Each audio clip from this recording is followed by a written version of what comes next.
జిల్లాకు తరలిస్తున్న అక్రమ మద్యాన్ని కర్నూలు ఎస్సీబీ పోలీసులు సీజ్ చేశారు. కర్నూలులోని పంచలింగాల్లో వాహనాల తనిఖీలో అక్రమంగా తరలిస్తున్న 240 బాక్సులు 11,520 బాటిళ్ల మద్యాన్ని సీజ్ చేశామన్నారు ఎస్సీబీ సూపరింటెండెంట్ రవికుమార్.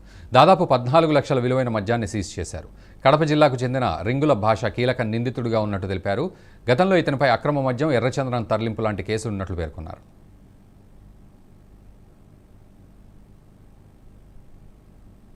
81 మేము సీజ్ చేయటం జరిగింది.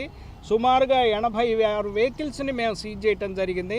అంతేకాకుండా 46 పెద్ద కేసుల్ని 50 లీటర్లు దాటినటువంటి పెద్ద కేసుల్ని మేము డిటెక్ట్ చేస్తూ 86 మందిని మేము పట్టుకోవటం జరిగింది. అంతేకాకుండా మా రాజశ్రీ మా అడ్మిన్ గారి ఎప్పటికప్పుడు ఇచ్చినటువంటి సూచనల మేరకు నేను ఇస్తున్నటువంటి నిరంతర పర్యవేక్షణలో ఒక 3 ఈ జిల్లా బహిష్కరణ ఎక్స్టర్న్మెంట్ అని చెప్పి అంటారు, వాటిని కూడా మేము కలెక్టర్ గారికి ప్రతిపాదనలు పంపడం జరుగుతుంది.